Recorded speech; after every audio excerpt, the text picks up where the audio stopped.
Bienvenue sur Domotique Chronique, le podcast qui décrypte et explique la domotique et plus largement la maison connectée afin de la rendre simple et surtout accessible pour tous.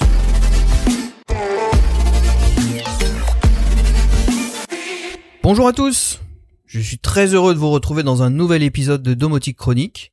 J'espère que le premier épisode vous aura plu et que vous y aurez appris des choses. Aujourd'hui, je vous propose de revenir sur, après avoir traité le sujet de la domotique, on aura l'occasion de revenir plus en profondeur dans le sujet, mais j'avais envie d'aborder un autre sujet aussi fort, la maison connectée. La maison connectée, c'est quoi ?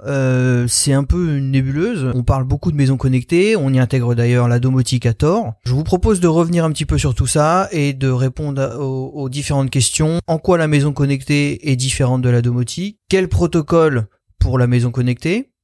La maison connectée dispose-t-elle aussi de scénarios ?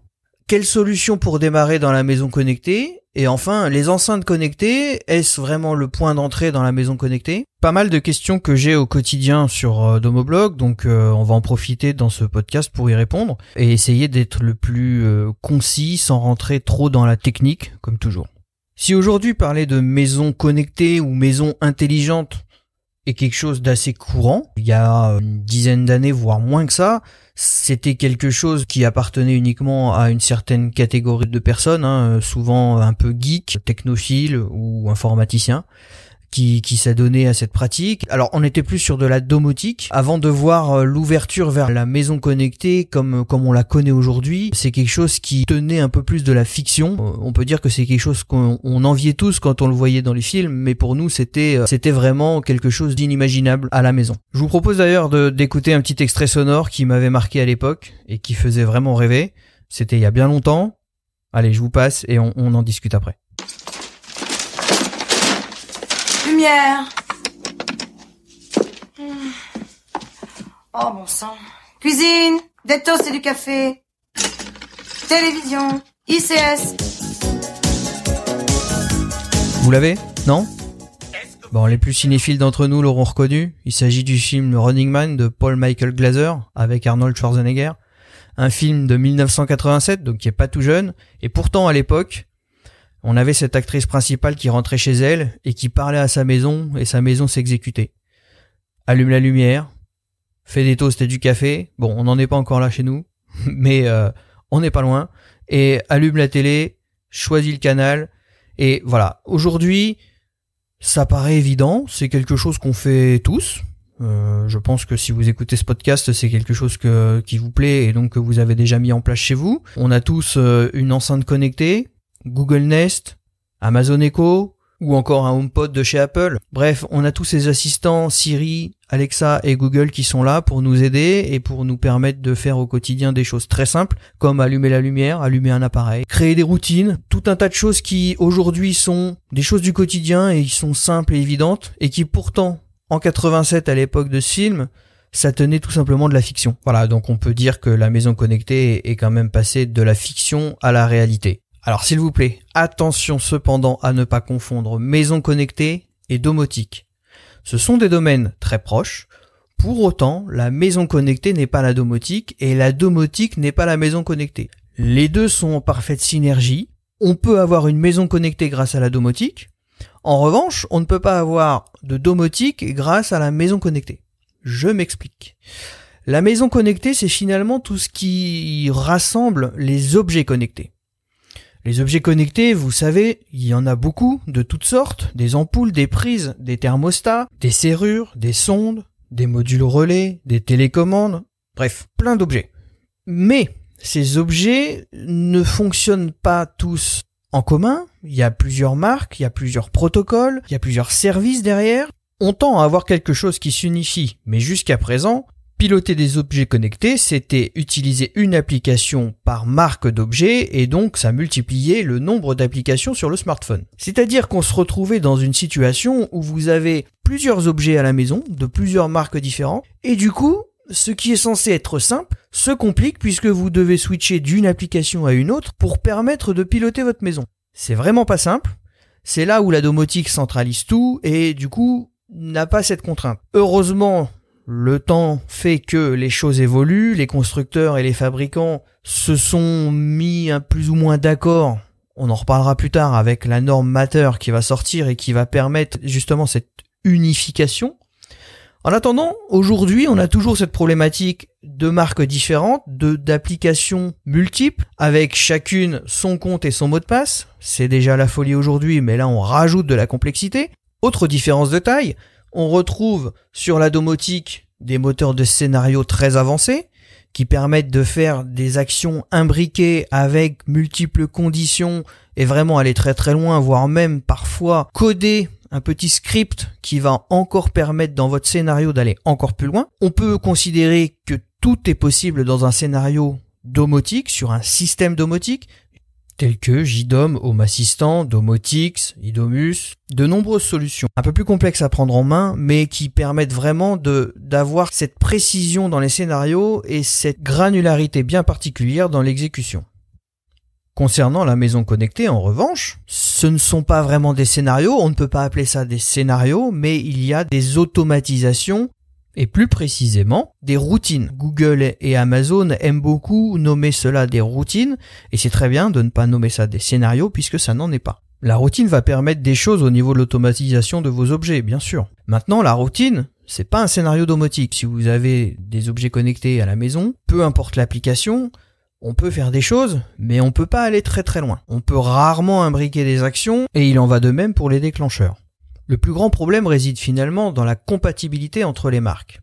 Étant donné que bien souvent l'application se limite uniquement à supporter les périphériques de la marque, il faut envisager un autre moyen de rassembler tout le monde. Et c'est là qu'interviennent les enceintes intelligentes ou enceintes connectées.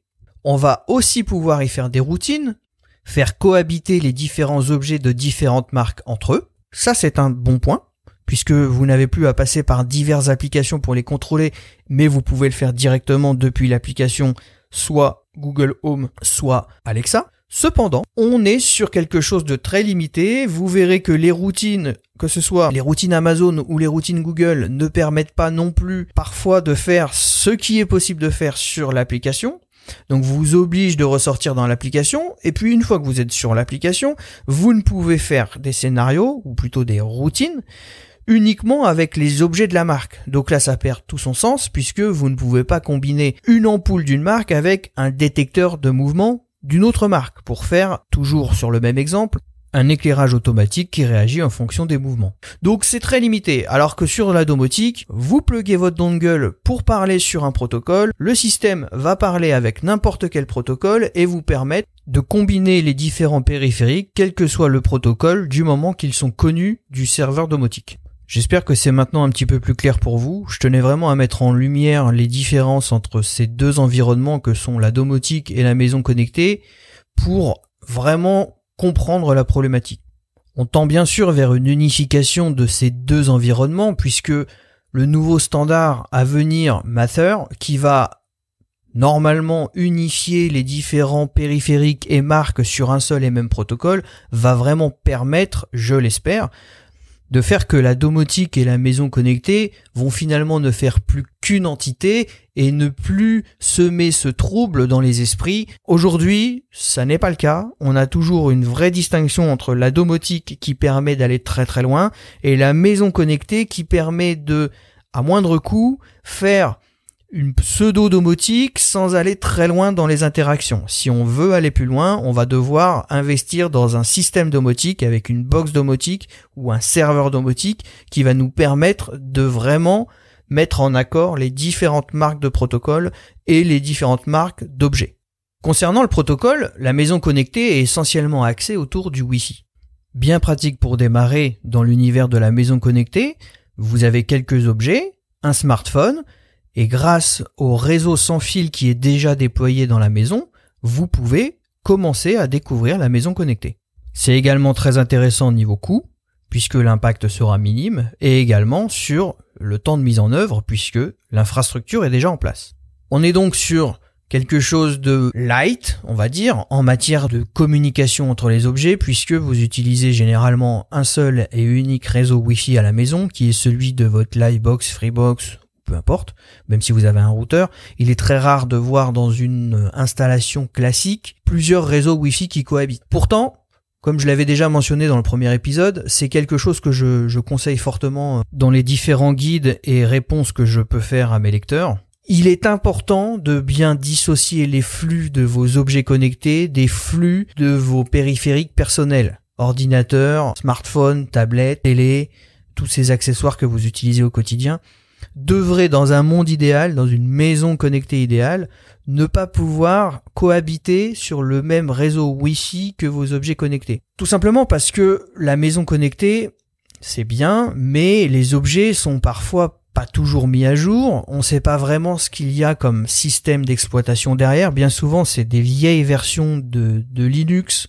qui sont embarquées, qui ne sont pas patchées, vous avez très peu de mises à jour, et on voit de plus en plus de cyberattaques, de failles détectées et exploitées par des personnes malveillantes. C'est quand même des objets connectés qui sont connectés généralement au cloud, et donc qui sont connectés en direct sur Internet, et qui sont donc des portes d'entrée pour une personne malveillante, ou quelque chose qui peut représenter d'éventuelles failles de sécurité chez vous. Donc, si vous les isolez dans un réseau Wi-Fi dédié, avec une plage d'adresses dédiée, vous avez le même principe que l'architecture d'entreprise où on scinde les réseaux. Un réseau physique, on va le scinder virtuellement en fonction du type d'appareils qui sont derrière. Vous optimisez ainsi les flux et vous sécurisez votre infrastructure. On n'est pas en entreprise, on est à la maison. Pourtant, on a une multitude d'objets connectés maintenant qui prennent de la bande passante, donc qui peuvent générer une certaine latence sur votre expérience, sur l'ordinateur, sur la console, sur la télé, bref. Donc l'idéal, c'est vraiment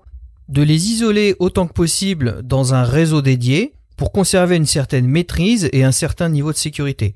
Alors bien sûr, pour démarrer, ce n'est pas la peine de commencer par là, mais si vous avez énormément d'objets connectés à la maison, il faut commencer quand même à envisager ce type de solution. J'ai déjà évoqué plusieurs fois la problématique sur le blog, que ce soit dans des guides ou à travers des tests des solutions comme Netgear Orbi ou alors YubiKitty, qui est aussi une très bonne solution, mais aussi eHero de Amazon. Il en existe d'autres, mais si je devais en choisir une et vous en conseiller une, ce serait celle que j'utilise moi au quotidien après en avoir essayé plusieurs. C'est la solution Unify de YubiKitty, qui est vraiment la solution la plus complète et qui répond vraiment à mon besoin. La solution permet de diffuser jusqu'à 8 réseaux Wi-Fi différents dans la maison, sur un seul et même appareil. Autant dire que cela répond à l'ensemble des besoins qu'on peut avoir dans une maison. Un réseau Wi-Fi pour vos périphériques personnels, PC, smartphone et autres. Un réseau Wi-Fi pour vos objets connectés, et pourquoi pas un réseau Wi-Fi pour les enfants, que vous allez pouvoir gérer derrière et le couper à certaines heures de la journée, et puis aussi un réseau Wi-Fi pour les invités. Tout ça va vous permettre de vraiment avoir une bonne gestion des flux sur les réseaux Wi-Fi de la maison. Toutefois, quand on parle de protocole dans la maison connectée, il faut tout de même souligner les efforts des acteurs du marché, que sont Amazon et Google, qui permettent quand même d'utiliser un véritable protocole domotique, qui est le Zigbee, quelque chose qui est vraiment dans l'air du temps. Je pense que si vous nous suivez quotidiennement, vous voyez très souvent de l'actualité et des guides autour du Zigbee. C'est le protocole qui a le vent en poupe et qui vraiment est porté par le phénomène Matter en plus qui arrive. Donc vraiment, c'est le protocole du moment. Amazon et Google l'ont bien compris et ils l'ont intégré à leurs enceintes connectées. Alors pas toutes, attention, mais certaines catégories d'enceintes Echo et uniquement la version Nest Hub avec l'écran chez Google. Ce sont donc uniquement ces versions qui disposent d'une puce Zigbee. Grâce à cette puce Zigbee, vous allez pouvoir y connecter directement des périphériques domotiques. C'est là où, comme je le disais tout à l'heure, on sent quand même un rapprochement de plus en plus affirmé vers une solution domotique. Quand on parle de solutions pour démarrer la maison connectée, il est vrai que je vais essayer de vous donner des pistes pour démarrer, mais on peut démarrer la maison connectée de diverses façons. Je pense que la plus simple est sans doute de s'essayer à la maison connectée avec une ampoule ou une prise. C'est généralement les deux périphériques d'entrée dans la maison connectée. On commence toujours par acheter une ampoule ou une prise, surtout que on a vu le phénomène Lidl et le phénomène Action avec la gamme LSC qui permet d'avoir des périphériques connectés pour la maison à des prix vraiment défiant toute concurrence. On est sur 10 € la prise, un peu moins pour l'ampoule, et on est sur des périphériques de bonne qualité. Alors attention, chez Action, on est sur un protocole Wi-Fi, donc un peu moins bien, mais aussi un peu moins cher, mais permet quand même de faire de belles choses et commencer à se familiariser avec la maison connectée. Chez Lidl, c'est mieux, on est en Zigbee, donc on va pouvoir se connecter vraiment à un système soit domotique par la suite, soit démarrer avec un système plus light. En revanche, il vous faudra soit le pont de connexion de la marque, soit une enceinte intelligente de type Amazon ou Google pour relier ces périphériques et les faire fonctionner. L'objectif avec ça, c'est que vous allez démarrer et puis par la suite, vous allez vouloir forcément monter en puissance et vous pourrez migrer vos périphériques vers un système domotique. C'est du Zigbee, ce sera intégré dans votre réseau domotique domestique et vous n'aurez rien perdu. Ça n'est pas perdu non plus pour les périphériques de chez Action, puisque le Wi-Fi est aussi embarqué au niveau de la domotique, mais comme je vous le disais, quand on est sur de la domotique, on essaye de préférer des périphériques qui fonctionnent sur un véritable protocole domotique pour avoir tous les bénéfices de ce que celui-ci embarque. Bien entendu, il existe un tas d'autres marques, par exemple Tapo, une gamme assez économique et assez bien faite. Konix, qui est aussi un acteur qui propose des périphériques économiques et intéressants qui embarquent aussi de très bonnes fonctionnalités. C'est d'ailleurs une marque qui fonctionne sur l'environnement Tuya, qui est un environnement de périphériques Wi-Fi commun à de très nombreuses marques, ce qui va vous permettre soit de l'utiliser dans l'application Konix, soit dans l'application Tuya et de pouvoir le merger avec toutes les autres marques. C'est aussi un point très intéressant. Il y a également Sonoff qui propose une large gamme Zigbee mais également une large gamme équivalente en Wi-Fi qui est aussi très économique et très intéressante. Vous l'aurez compris, il y a du choix. On peut démarrer dans la maison connectée sans y mettre un gros budget et on peut trouver une large gamme de périphériques. Donc n'hésitez pas, faites-vous la main, essayez-vous et vous verrez, c'est quand même très intéressant. Il n'y a pas besoin de grandes compétences pour s'y essayer et vous verrez, on se prend très vite au jeu. Quand on démarre, en général, on a l'objet, on a le Wi-Fi de la maison, on connecte l'objet sur le Wi-Fi de la maison et on le pilote depuis un smartphone. C'est la meilleure façon pour démarrer et pour commencer à voir les bénéfices de ce type d'objet. Et ensuite, vous montez en gamme. Et quand on monte en gamme, qu'est-ce qu'on fait ? On va vouloir aller vers un contrôle vocal. Donc, on va investir dans une enceinte connectée, un Amazon Echo ou alors un Google Nest. Les puristes Apple s'orienteront plus vers un HomePod qui est quand même un peu plus fermé. Ces haut-parleurs vont faire office de hub et vont pouvoir vous permettre de centraliser, comme je le disais tout à l'heure, les différents objets entre eux et vous permettre de les gérer depuis un seul et même point. C'est un des gros avantages, en plus bien sûr du contrôle vocal qui là, y a rien à dire, hein, c'est vraiment top. Vous pilotez, vous n'avez plus à sortir le smartphone de la poche, vous connectez le service et vous pilotez tout à la voix. Et ça, comme dans le film au départ, avant on en rêvait tous, aujourd'hui on peut tous le faire. On peut donc facilement affirmer que l'enceinte connectée est véritablement un point d'entrée dans la maison connectée. C'est quelque chose qu'on a un peu tous, on peut y faire tout un tas de choses, on peut y faire des choses utiles, des choses inutiles, mais on peut surtout piloter sa maison, connecter sa maison et démarrer une expérience maison connectée de bonne qualité sans pour autant débourser beaucoup d'argent. Et ça c'est génial puisque ça permet au plus grand nombre de s'initier et l'essayer c'est l'adopter. On attend maintenant avec impatience les prochaines annonces de la Connectivity Standard Alliance qui est la fondation derrière le nouveau protocole unifié Matter. Et cette CSE, on attend beaucoup d'elle puisque ça fait déjà 3 fois que le projet est reporté. Il est semble-t-il sur les bonnes voies cette fois-ci. On l'attend pour l'automne 2022. Donc on l'attend de pied ferme et on espère vraiment une unification entre la maison connectée et la domotique pour permettre encore plus avec de l'intelligence artificielle promise par Google et Amazon par exemple et un tout nouveau protocole qui va permettre de vraiment faire dialoguer tout le monde en parfaite harmonie sur le même protocole. Tous les périphériques et toutes les marques vont parler la même langue et on aura vraiment une vraie unification de la maison connectée et quelque chose d'encore plus simple. Alors on est vraiment impatient de voir si ça aura valu le coup d'attendre tout ce temps et si les promesses de Matter sont tenues. Nous aurons de toute façon l'occasion d'en rediscuter à travers l'actualité du blog et sans doute dans de prochains podcasts. Ce nouvel épisode de Domotique Chronique touche à sa fin. J'espère vous avoir appris des choses, tout du moins vous avoir éclairé, et que vous comprenez un peu mieux le sens de la maison connectée, la différence entre la maison connectée et la domotique, et surtout que vous allez continuer dans cette démarche de vouloir connecter la maison, en savoir plus, en apprendre plus. Je suis là pour ça. N'hésitez pas à passer nous voir au quotidien sur Domoblog. Vous y trouverez tout ce qu'il faut pour en savoir encore plus jusqu'au prochain épisode. Si vous aimez ce podcast, n'hésitez pas à le noter, à me faire des petits retours. Vous avez peut-être vu que sur le blog, j'ai dernièrement proposé un nouveau formulaire qui vous permet de me poser des questions en lien avec l'épisode que vous venez d'entendre ou un précédent épisode. Vous aimeriez voir un sujet en particulier traité dans un prochain podcast? Passez aussi par ce formulaire pour me le faire savoir. Je ferai tout ce que je peux pour essayer de traiter les différents sujets qui sont demandés. Et puis si vous avez des questions, posez-les. On essaiera de faire un épisode un peu comme le courrier des lecteurs dans les magazines à l'époque. On essaiera de faire un épisode spécifique, réponse aux auditeurs, et